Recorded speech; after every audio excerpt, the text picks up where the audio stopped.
Usual reminder to everybody to sign in on the attendees list.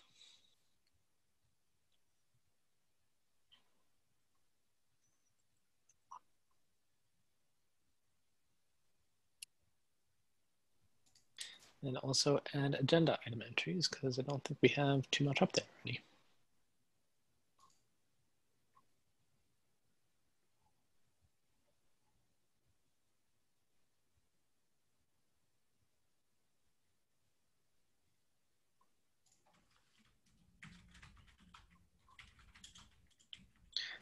Dan, did you get a chance to chat with Emily and Ben about offline build packages? Is that something to put on the agenda for today? Or that is definitely something we could put on the agenda. Just grab a link here. you don't have to if it's still very early, but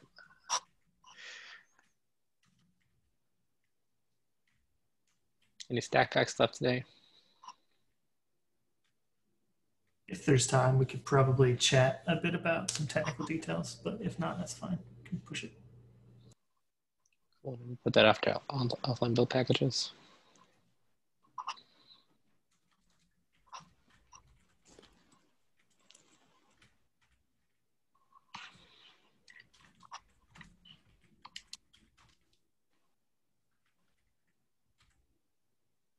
Terrence, were you talking? We can't hear you.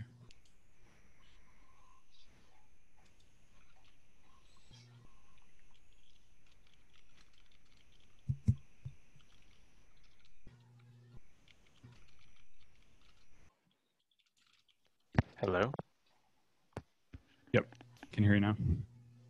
I switched to the crappier mic, but whatever works. Have we talked about the experimental API mode RC yet?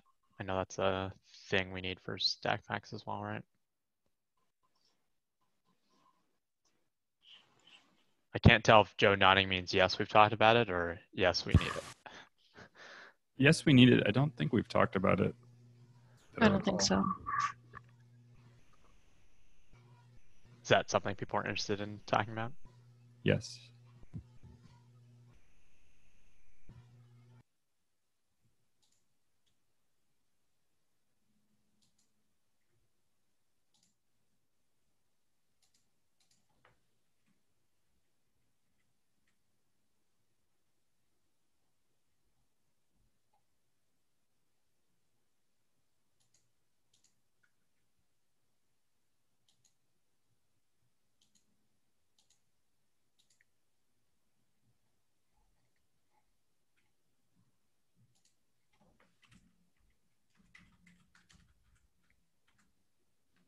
All right, should we kick things off? First thing is new faces. Don't see anybody who's new here, so move on to release planning updates.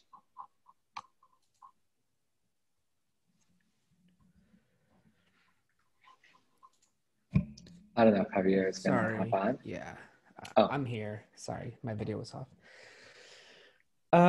Yeah, so we do have an update for PAC. Today, end of day, we are planning on going into code freeze for the release of 0.14.0 of PAC. We're finalizing some experimental features for the Buildpacks registry that we want to kind of get in still. The milestone, it got trimmed down. Some of the things that didn't make it into this release got pushed into the next release. And we're still making some tweaks into how we manage the milestones overall. Going forward, we are switching our release dates from landing on Tuesdays to landing on Wednesdays, just so that they line up with the subteam sync meetings and also these meetings. That's it.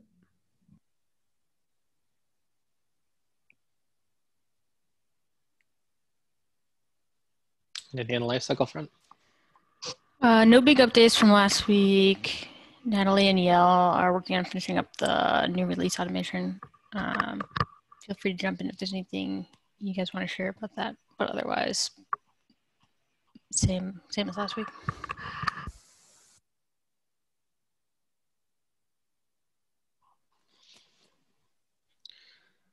Cool. So then we'll move on to our RFC review. Everybody see my screen? Cool. Yep. First thing on the list is add extension spec for Builder. Does this need anything? I think I see David here. Do you want to present this at one of the working group meetings? Or I did, I think last week. I'm happy to talk about it tomorrow. sorry. I think there are a bunch of positive reviews. Emily had some questions. People can feel free to weigh in on them. Sounds good. Sorry, I forgot you presented it before. I definitely suggest everybody take a look at this. It's a really important change.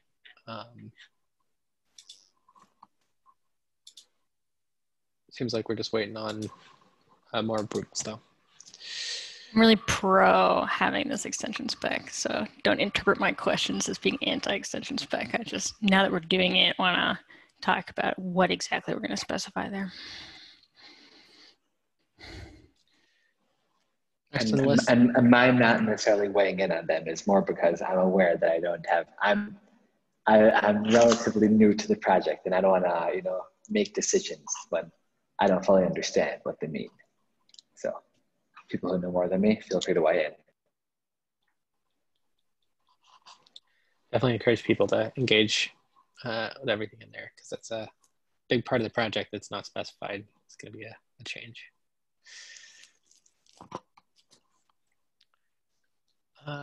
Lifecycle experimental API mode is next. Any updates on that, Terrence? We're talking about this today, right? Oh, right. Sorry. I didn't realize that was what you're talking about. Build run image configs must contain path.env. Is Micah here? Or anybody from the Windows side of context on this?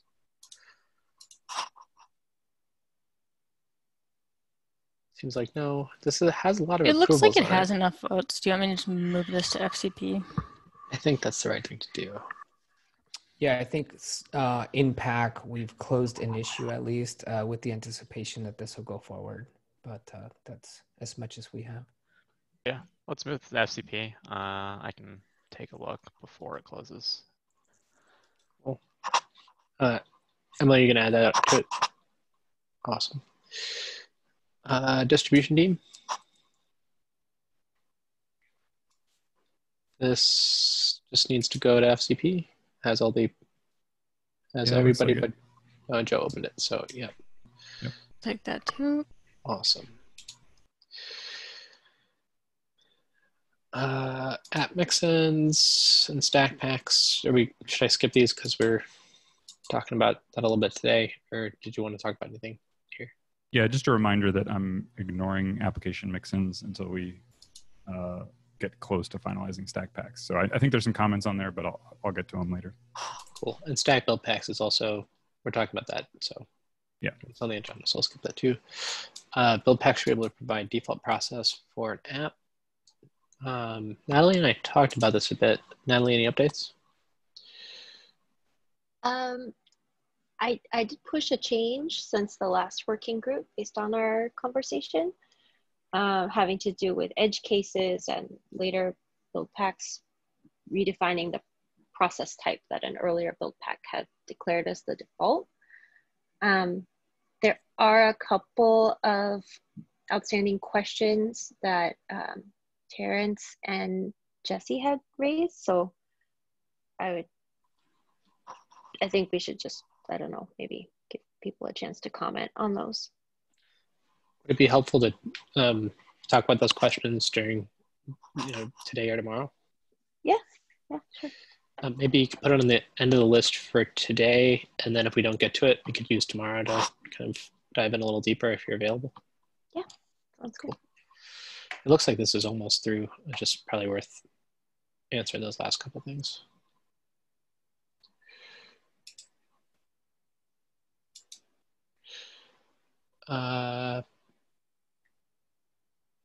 Relax mix-in contract. This is. I think this is actually ready to merge. I can do that after this meeting. Cool. Yeah, 17. And subteam maintainer creates repo issues. Is this still? This is also this is ready to go. Yeah. FCP. Go with FCP. Emily, you can add that. Too. It's a lot of stuff. Good progress. Draft, experimental features, Joe. It's actually me. I updated this, I think, 2 weeks ago or something, right before, or maybe last week before it went out. And I think just a bunch of people voted for it, but then I just wanted to, since I made changes, to have people take a look again. So I just re-requested everyone who voted before. Cool. So ask us just people should take a look at this. Yeah. Cool. And offline build packages, where it's on the end of the day. Cool. So moving on to our first item then, offline build packages.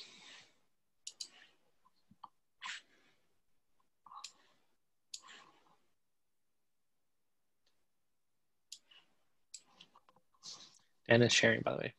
You have two Zoom windows. Yeah, sorry, didn't unmute myself, and I lost the ability to do that when I shared. Okay, can you guys see this? Looks great. Okay, cool. So at the end of last week, we put together a little kind of like small meeting to try and resolve some of the questions around this RFC. There's still one little wrinkle that I'll get to that I probably need to talk about, but kind of I've incorporated a lot of the changes we talked about into this RFC already. And kind of the way that this has changed a little bit is that we wanted to make asset packages composable. Forrest and Ryan raised a lot of questions about how the release process was going to work when they have to release like a huge number of build packs. Are they going to be expecting operators to download one massive asset package that will provide all of the assets? So just like an absolutely ridiculous number of layers. That sounds really difficult. So one of the introductions into this RFC now is the ability to like compose asset packages by using sub asset packages. And that will hopefully mirror the same structures we have with build packages, leading to like this equivalent thing that devs can use when they're doing a build. The kind of other thing that came out of this was the desire to have a one-to-one linking between a build package and an asset package so that there's some obvious reference there. This is the asset that you should use. And to that end, there's just like kind of a new field that's getting added to the package toml file used to create build packages. It's gonna reference wherever you want these things to live, right? URIs in the registry, or in the Buildpacks registry, or I guess the asset registry, if we ever have one of those. And I guess the kind of last big thing was that there was a huge amount of discussion around whether or not how we would enable people to both use archived and unarchived files during a build. And kind of based off of some discussion, we decided to like punt that out of this RFC. I think that a lot of the benefit we were shooting for was to enable these like optimized builds. And I think that Emily had some questions whether that was like possible even, and I don't think there was like a good idea about how that would potentially work at the end. One of the thing, I guess the thing that still I still have to puzzle out a little bit is this potential behavior for builders to have build packages inside of them that are both, some of them are vendored, some of them are unvendored, and then the ability for a platform to then decide whether or not to pull in additional asset packages when creating an ephemeral builder. And just like trying to get this to work requires you to have this large tree of all possible asset packages that like a build package or any of its sub build packages could include. So did I understand that this takes out the ability to have a Node.js asset that's a layer that then follows into the next thing? I'm strongly opposed to removing that from the RFC. I think that's a core feature. The linking part, I could see deferring on implementation, but I'm thumbs down until we have a solution that works for that. Could you elaborate on that, Stephen? Like, what is the feature that we're talking about? So if we define our assets so that we have an archive, right, of like you have a Node.js TGZ that has a bin and a lib and all of that in it, right?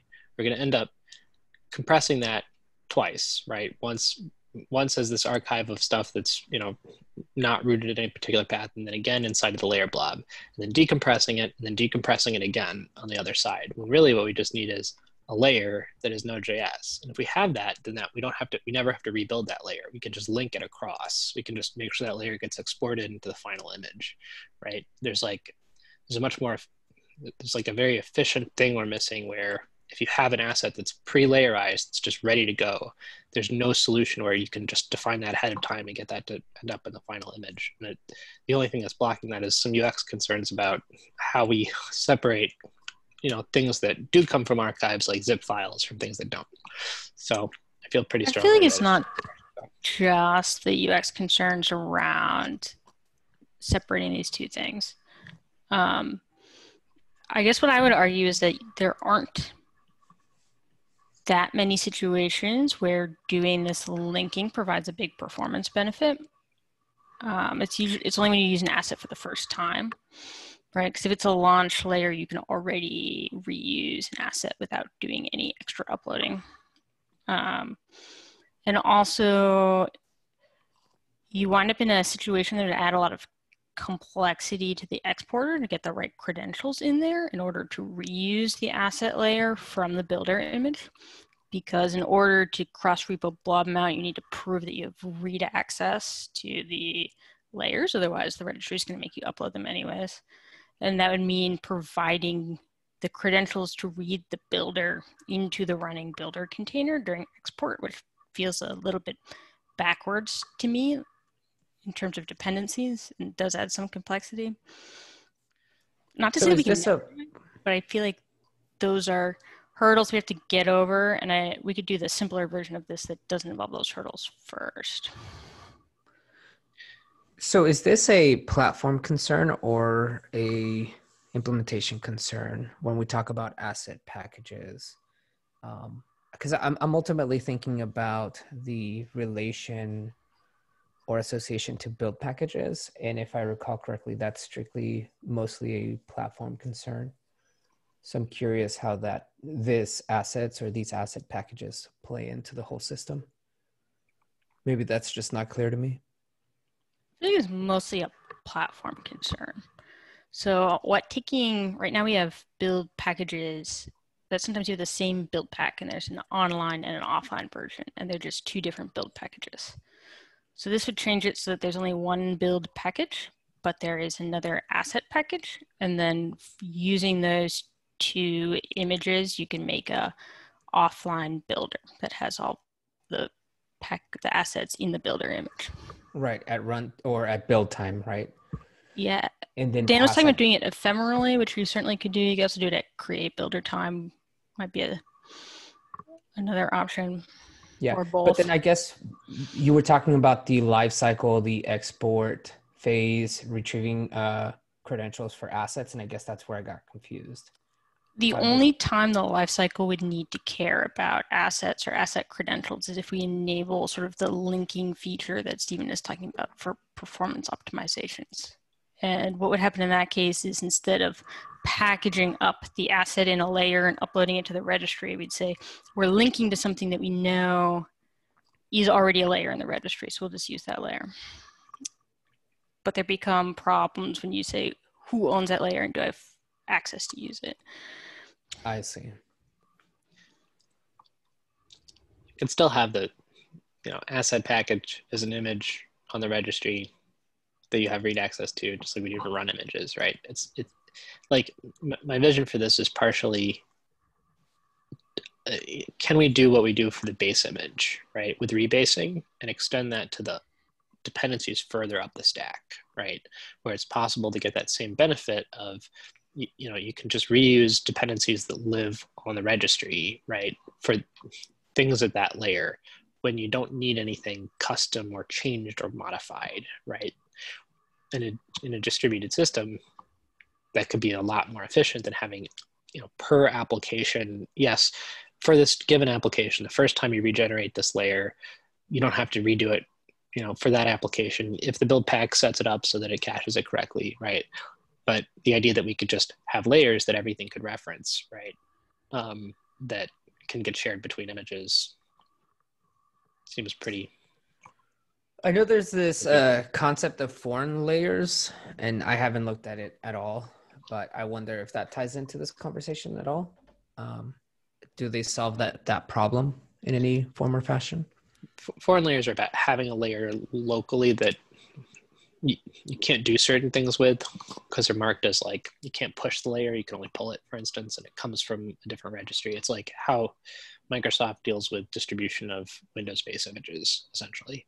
I think that's why the feature was added. I don't know if it helps us too much for this case where we do want it to be local. We just want it to be already pre-built, ready to go on the registry, so you can say, yep, just use this one, have a very fast build. I feel like I'm not opposed to enabling some of those things, but doing that, like trying to fit that into this RFC is preventing us from getting some of the more pressing optimizations that we need to ship build packs efficiently. I'm also not sure that, in my mind, when I think about the way you just described the problem, Stephen, it mostly applies to layers that are launch true, build false, to think you could update something sort of the way we do a rebase. And in that case, do we even, need the asset to be in the builder container? Maybe what you want is that a build pack can just write a file that says, go get this layer, right?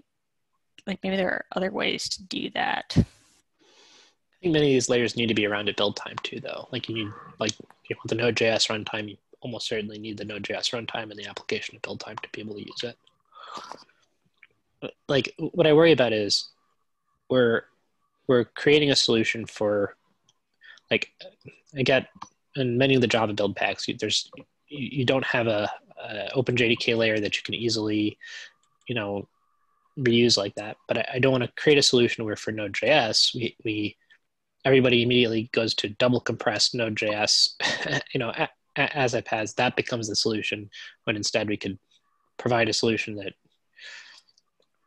doesn't have double compressed things that aren't reusable, right? Like, why it has to be double compressed? That part confuses me. Can't you just make the artifact that you're packaging the layer uncompressed, and then you're only compressing it once? But why not just make the artifact the layer, right? It just seems so much simpler. I'm even okay deferring the sim linking problem, right? But I feel like the thing on the builder doesn't need to be an archive of this thing. It's already archived. Like it can just be the files on the disk, right? And then we can, if we want to defer the implement, like even the RFC part of the sim linking of that layer into the layers directly and require copying, for now, I'm okay with that. It's the format. It's like sticking on a format and then changing it later to something that makes more sense. I don't see a reason not to just resolve that sooner. But I am okay deferring that larger feature to later. It'd be great to get the format for what the bits should look like on disk decided sooner. We agree that we need both formats and that they probably can't live indistinguishably in the same hierarchy. Why can't we defer both parts of it? Sort of what the layers look like when they're unarchived and how we link them in. Like, why do we have to couple the first part of that to this? I think we have dependencies right now that if we didn't implement the second, they would, in need of a solution, use the first and then have to get changed later, when instead we could provide, both solutions, if that makes sense.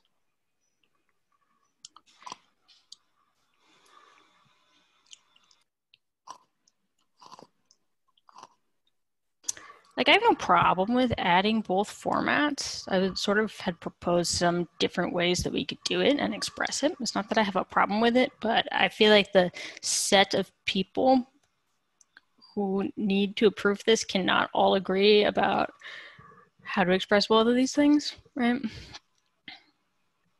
And in some ways, that being the sticking point is stopping us from solving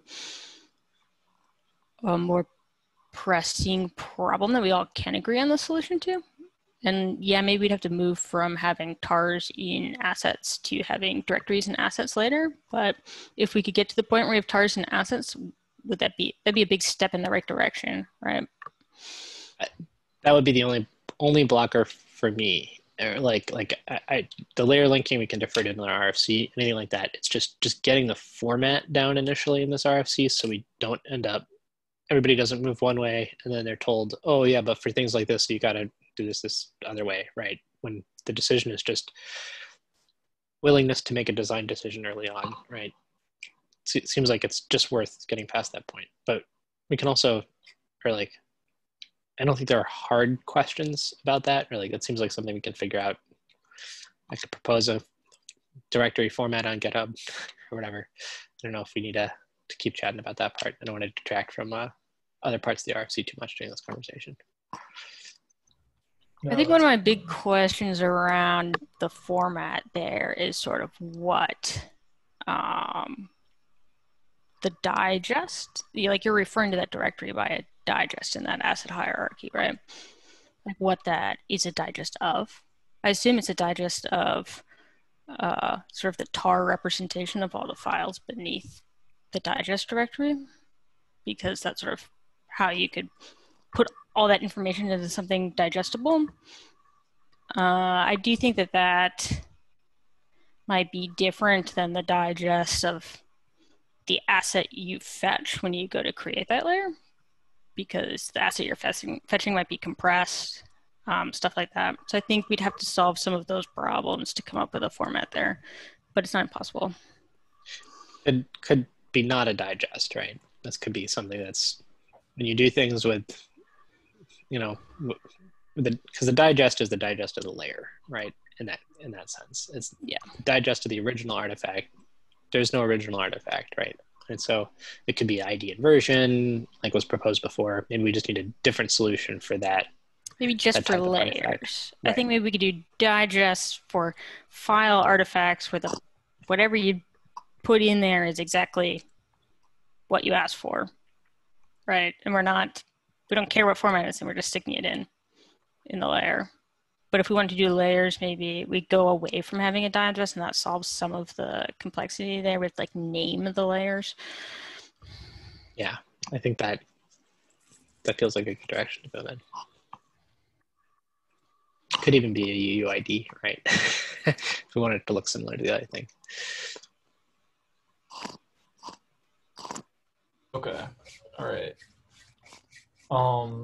That gives me some stuff to work with. I feel like definitely, I know from the last conversation I had, Ben is kind of on the other side of the aisle with respect to some of this stuff. So you get to come to the conversation next time, Stephen. You sent us all away to make peace between ourselves, and we did, but we dropped your concerns on the floor. Yeah, sorry about that. It is very difficult to find time in your schedule, Stephen. Yeah, that's been a problem. I think if you give Ben as long as Ben gets what's in the RFC right now, I don't think he's opposed to the other stuff happening in addition to that, is my understanding. I don't know, Emily, if you have a better sense, but I don't think he would push back on additionally doing this. He just wants this, Yeah, I think that's true. Okay, all right. I can definitely add that. I had a question, unrelated question about, so this associates one asset package with one build package, and then lets you combine asset packages into additional artifacts, if I understood correctly, that are then used in meta build packages. Is there a reason we only allow a one-to-one association between build packages and asset packages versus having asset packages that you can reference as many as you want in a build package, right? And then as you move up to a meta build pack, just including references to those original asset packages instead of creating new image artifacts out of them. I'm curious about the design rationale behind that. Ease of relocation, I think. Right. We think it's hard to relocate the many things versus one thing.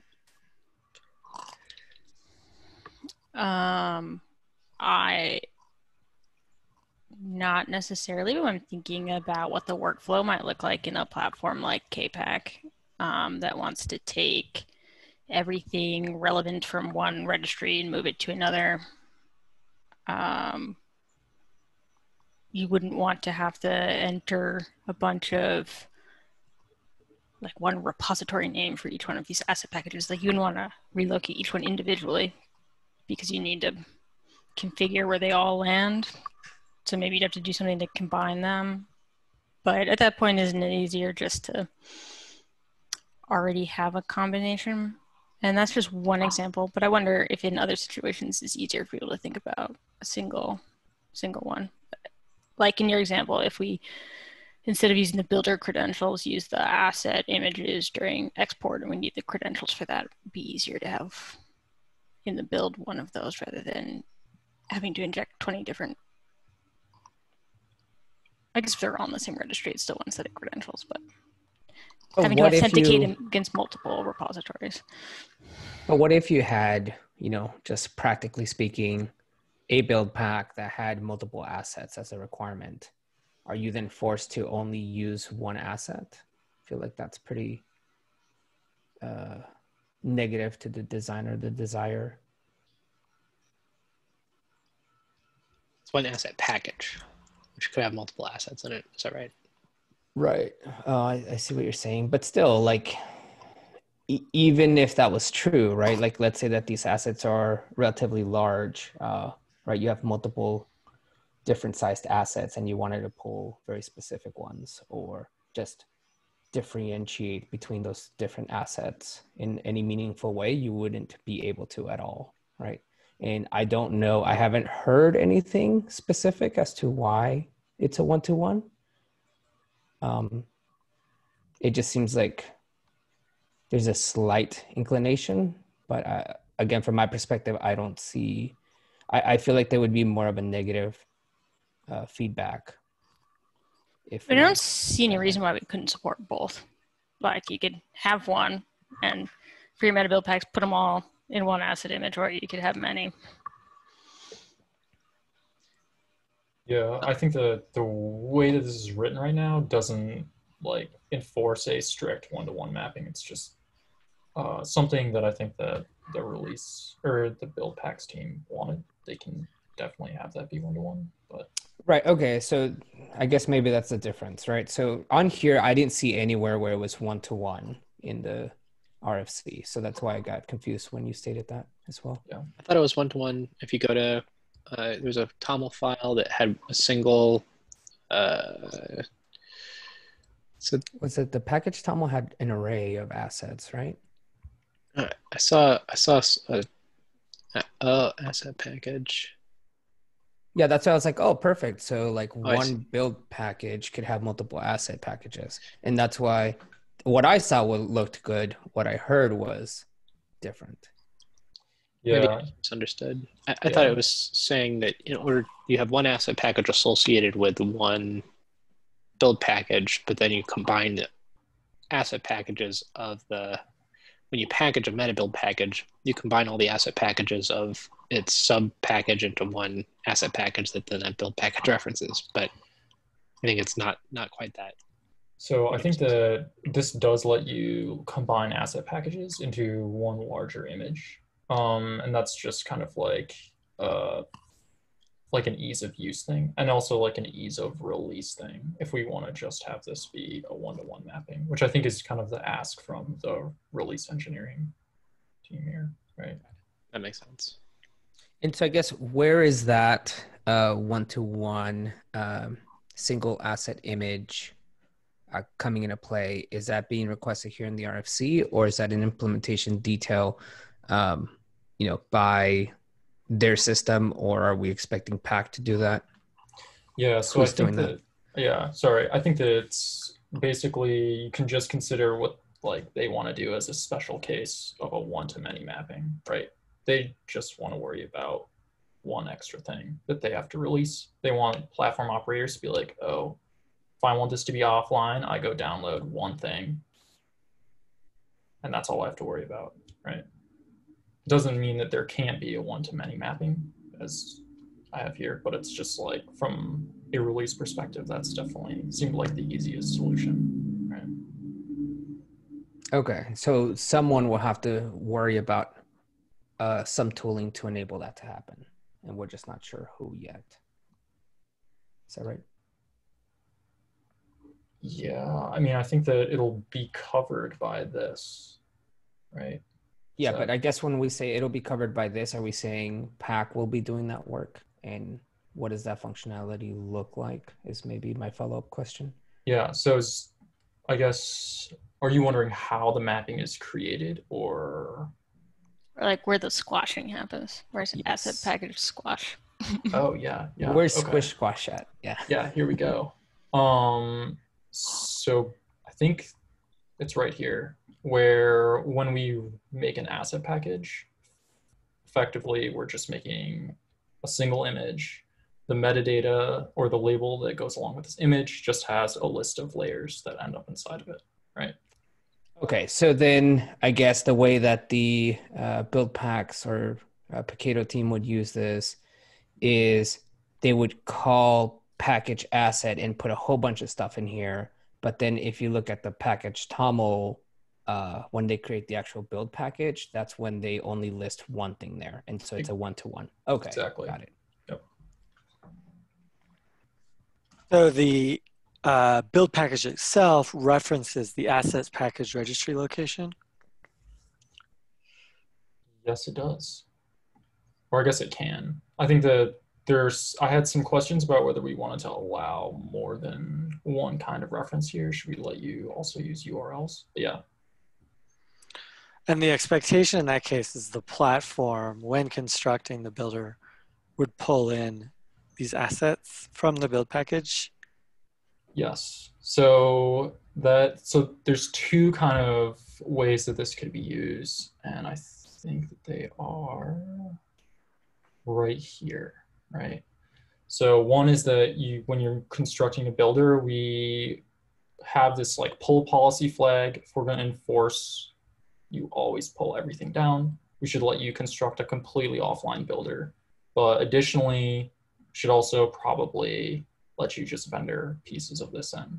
Vendoring little pieces of your asset, or vendoring individual assets in that don't cover everything, is a little bit more complicated. And so I think I have to add some additional metadata to the builder that is not spec'd out here.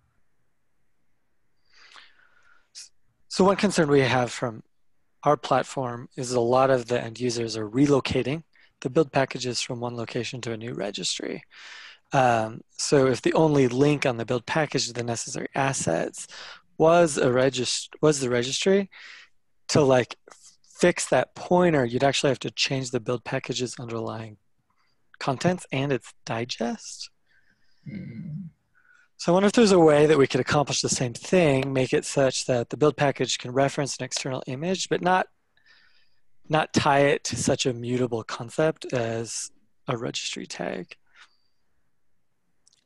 Okay, interesting. Do you have any proposals, Matt, as to like what that may be? I'd have to think it through, but it seems like something along the lines of what a build pack itself is. Like a build pack has an ID, and build packs can be, you reference the build pack, ID in your order, and then the platform is going to pull that out of the build package provided to you. It almost seems like there should be like an asset ID where the build package could reference the asset ID, and then there can be a list of assets provided to the platform. And if you request ID node or whatever, obviously a better ID than that, and there's an asset provided to it with that ID, matching ID, Paketo node or whatever, the platform could pull it in. That way it's not tied to GCR.io, Paketo, Buildpacks/node if you're a customer that just can't have access to that location or doesn't trust that location. I feel like that it makes sense to, on the build pack metadata, include identifiers for all the assets it could work with, right? Like digest, so that you can match it up to the correct asset. And then a platform could use a asset package at a different location, sort of in the platform config. I'm thinking about it sort of the way we do run images on builders, where you can always specify your own run image, even though in the builder image it might contain a hint. So if someone's not specifying one, you can pull it from there. Would the fact that this hint exists that might not be a hint that people want to use in certain situations be a showstopper if you had enough data that if someone was giving you a different location, it also worked? Where the hint is just the digest? So the real metadata that you use is going to be like a bunch of layer, I was going to say digest, but I think we want diff IDs because of compression algorithms and whatever, and like metadata about assets that will exist on the build package, so that given an asset image, you know which ones were supposed to go with the build pack, right? You're never taking for granted that whatever is at this tag is what was intended to be packaged. But on that build pack metadata, you also have a hint that's an image, like where you might go find those layers. But you could always at a later point specify a different location to find them. I think, sorry, Matt, go ahead. I don't mean to, sorry to cut you off, Stephen. I think the hint is probably fine. I guess I'm a little concerned about treating the diff ID as the like mechanism to find. That seems very opaque to end users. Like we're just going to be, we have all these assets. Apparently you want node. The only thing we know about it is that it's diff ID ABQ. And we just like search through 100 assets, see if any are ABQ. It just seems like a very opaque strategy. I wonder if really we want to look at like image mirrors as a possible solution for that. So exactly, kind of something close to what I was going to say is you could build a solution for the build packages that looks just like run images with run image mirrors, right? Where they're the registry, they have a tag, and there's alternate locations you can look at, right? But I don't think we need that. The reason we have run images and run image mirrors is because there is no exact digest of a run image that you can tie a builder to. It's a subscription to updates to it, and so there is no identifier for it, right? That's why we ended up with a mirror strategy where it's sort of more active. In this case, I think really all we need is a canonical location, and I mean, I might be wrong here, but a canonical location of where the build package lives, like where its official published location is, Paketo Buildpacks / wherever, right, on Docker Hub or TCR or whatever, and that the digest of the build package itself. Because then as KPack or whatever platform, given that unlike the run image mirror case, the digest of the build package exists, you can install this thing wherever you want, right? The digest isn't going to change. And then the platform can always find exactly that image, doesn't even care what the tag is, right? You mean the digest of the asset package? The digest of the asset package, exactly. I think the digest might change because of compression differences. Like if you Docker pull and push an image, the digest can change. Do we care about that in the relocation case? Because my understanding is I'm not sure we do. Like we have the image ID. It's a smaller risk, and you might end up with just a handful of different variations, but overall, you probably still get that performance benefit. I think my concern was just using the digest. It's just the opaqueness of it. Like it works in theory, but what happens when you do a Docker pull, Docker push to your registry, and suddenly the platform just is giving you opaque error messages because it's not finding the asset you think it's supposed to be because the digest or diff ID changed somewhere along the line. I mean, you can definitely couple the diff ID with a bunch of other metadata, right? You can be like, this is JDK version 3, so that we could put that in output. But do you think the diff ID itself is probably the best identifier to use when you're saying, trying to validate whether it's the correct asset or not, though, right? I'm talking about a set of diff IDs though for an asset package, right? Per thing, and so you could put the canonical location, the digest, and all the internal diff IDs on the metadata of the build package, and then you'd always be able to, KPack, if you're worried about relocation, you could ignore that digest, right, and just compare the diff IDs, or you could use the digest if you trust that your asset packages haven't been tampered with.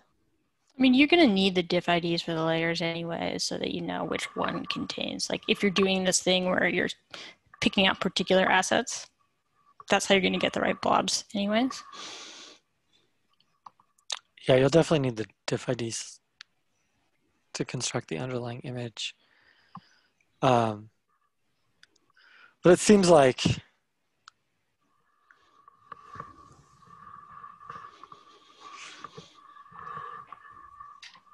even if you're transporting that diff ID alongside the build package and then attempting to use it to find it from a list of assets, you just also need some like strong naming or identification mechanism for the asset along with that diff ID. So when things go wrong, it's clear what is missing and what it's missing and what it's trying to, what assets are supposed to be. You're going to be able to include metadata with it, essentially. Yeah, some form of it, some Paketo Node.js, some version or something, some human readable identifier. Yeah, okay, that's really doable. I think that there's already, like, in the labels, they kind of like use this diff ID to pass some information around. There's already like some metadata section. I could definitely pull something stronger, like a name up out of this that you have to give. Yeah, like ID and version. And yeah, I don't know about like enforcing any like uniqueness or anything like that though, but yeah, it's definitely doable.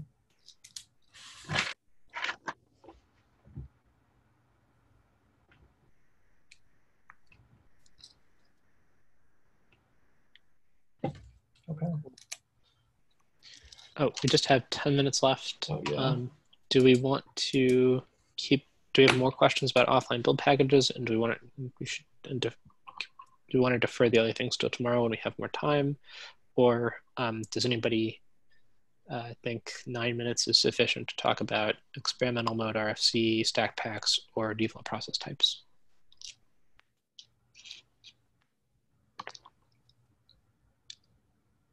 I'm happy to defer to tomorrow. That makes Experimental. sense. Yeah.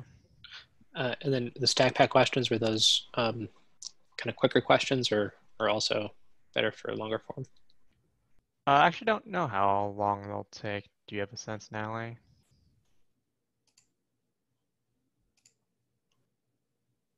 Oh, are you meaning the default process type Yeah. questions? I meant the Stackpack ones actually, but if that's a quick conversation too, then that's a great thing to talk about also. I was just going down the list. Yeah, the Stackpack stuff can wait. I should probably chat with some folks about the build plan stuff. It's probably not going to fit in 9 minutes. So. Well, did we want to? Are the default process type questions quick? I know that's pretty well decided, or it seems like it's pretty far along. Maybe we could talk about that for a little bit. Yeah, I think if anything, just to give a introduction to what the questions are, and people can go off and think about them. Cool.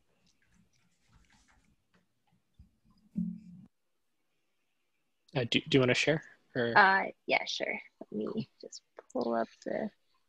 Yeah, I think I can do this And just as a refresher while you're doing that, is this still the idea that the build packs will be providing what they hope to be the default process type? And then some concerns came up about like overriding it or the last scenario.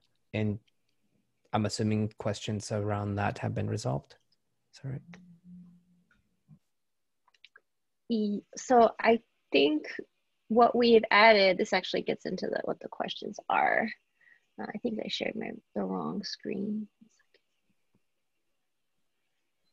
So I think we added some additional logic to cover edge cases. I can find the conversation.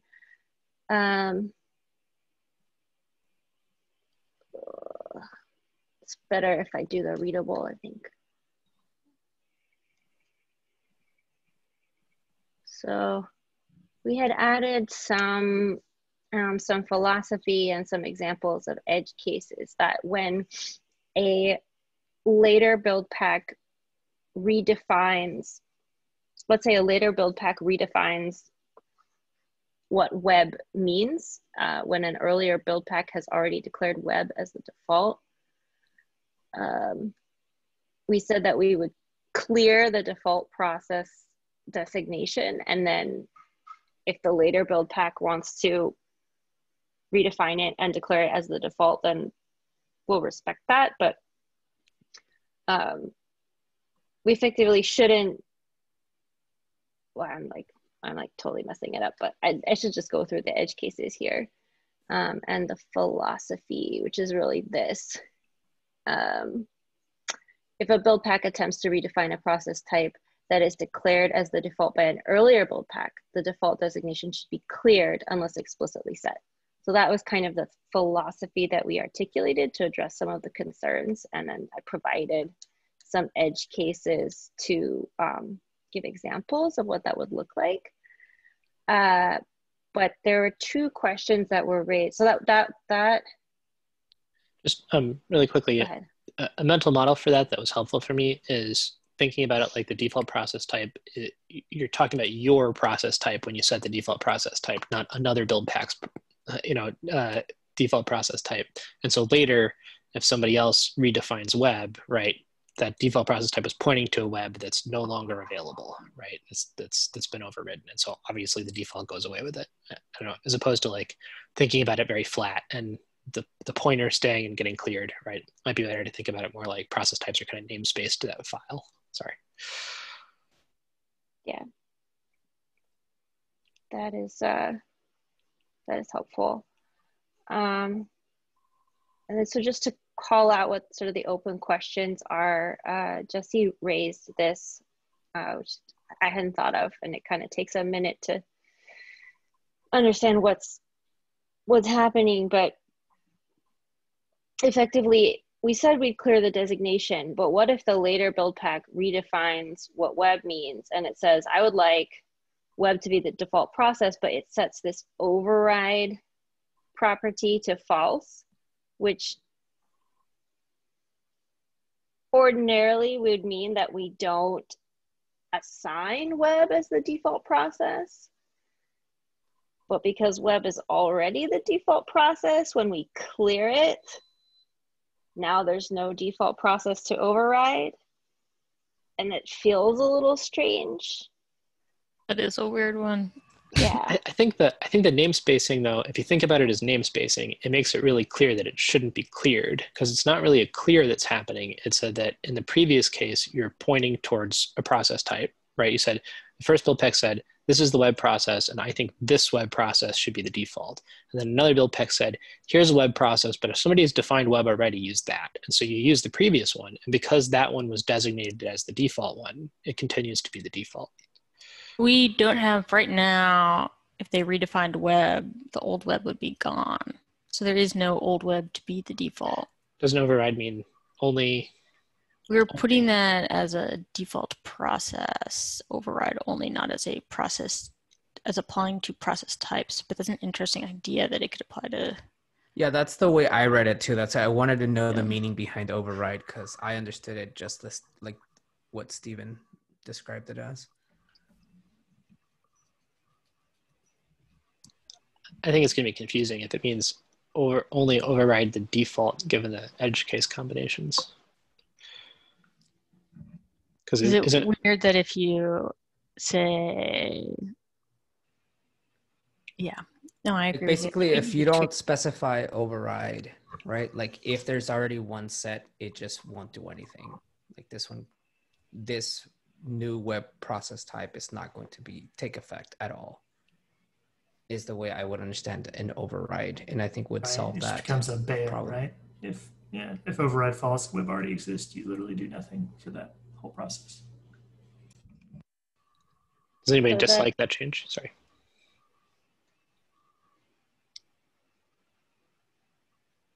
Space, are we And- okay. treating default process types as namespace? Is that the suggestion then? Kind of as a mental model? And then with override, yeah, and then with override meaning override whole process types, not override the definition of that pointer, which would be difficult to explain in the Right. namespace. But can you override the default process, but not the process? Like, I think you do open up some other edge cases. I think that's a changing it. terrible idea. Let's not do that Yeah. one. Well, no, There I are think- cases where you might. So the original intent here was to sort of be like the way we have default and override in environment variables, in that you can specify an environment variable, but it only takes effect if no one else has specified it. That's the default.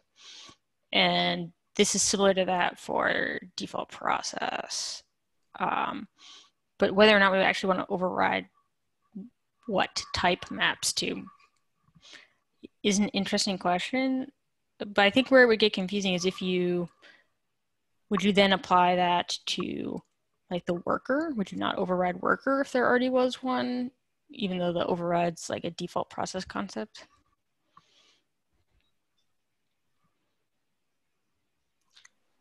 I'm not sure I understand the problem. It's like if you have another process type and you define override equals, or if you have another process type with another pointer, then the old pointer goes away completely because you've created a new pointer by selecting what the default is again in the next build pack. I didn't understand that. maybe it'd be helpful to understand the problem with, or like if someone could. Okay, so let's say override is false. What you're proposing is that not only am I not changing the default process type, I am keeping the old meaning of web. I'm not, like web has no effect here if I said override false. Now, what if there was a previous definition of worker as well? What happens to worker? The same thing, right? You just drop, or it doesn't take effect if override is false. I can understand that making sense, but I feel like having that override then doesn't make sense being namespace under default process anymore. It should be like a field of the process. Right. Yeah. Oh, yeah. Maybe default should as well, definitely. like default Yeah. true or false. I that's didn't what even was notice that. thinking. Yeah. So we just move default, Boolean, and override into the processes part, and the logic just applies to the whole thing. That'd be clearer. Yeah, for sure. Yeah, it's a little bit weird though, because you could have 3 that have default true, and like I don't know, that gets Then it gets a little we weird, fail. but- We're like, no, you can Yeah, only we have have to one be of them aggressively default true. validating this, but it gets even weirder with override, because if like some of those sections are going to have to be completely ignored in validation because there's already a web process or something. It's an ordered list. You could just say the last thing that says it's the default thing wins, just like the later build packs win. You wouldn't even need a lot of, I mean, we should probably warn people when that happens, but you wouldn't even need a ton of validation on it, I don't think. Yeah, I definitely like the warn idea. I don't know if that's specified in this RFC, but anything that overrides or drops something should probably warn. Something happened. the reason I bring that up is because a lot of people like TOML because it lets you append stuff to the end. And so you could see appending a process type where you're like, no, I think this should be the default. And then you wouldn't want it to necessarily fail. You just want that to be the new behavior, right? That's something, Joe, you pointed out a couple times. It's the way people use TOML. But I think it makes sense. Just move both those things into the individual processes of Booleans. I know we're at time. I just want to call out that Terrence also had a question about Buildpacks implementing different APIs. So everyone should check that out and comment on it. Well, I think it's your question. I just commented on the question because no one else did. Right, that's true. So just the idea is like, how does this work with multiple API versions? Yeah. Yeah, I kind of just list out what I think the two options are of like what one could expect. I think it maybe gets a little easier with the individual Booleans on the things, right? Just kind of, because then everything, just assume for previous build packs that it's override false and default false.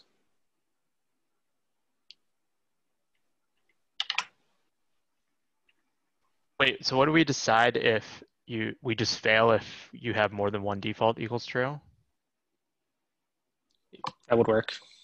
Or you can take the last one, either way.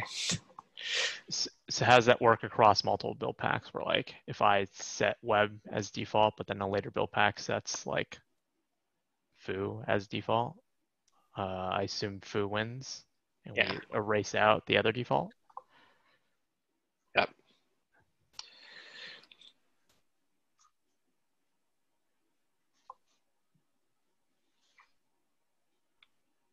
Cool. I think we already dropped the idea that web is default anyways, right? We did, with the exception of the platform presenting that information until Like we right get now, this the feature in. Platform says web is the default, and therefore the behavior, if it continued to do that, wouldn't change because platform wins. I guess the question is, when does the platform stop doing that if we'd like to move to this new world? We may want to assume that old build pack API versions before this are override equals true to match the previous behavior, as opposed to assuming your override equals false, which is a little weird. But I think that gets us to the point where we don't have to worry about it anymore. You could even assume. You want to assume that everything's override true by default then? Maybe that's easier. For the old API versions, maybe. Yeah. It'd just be good to.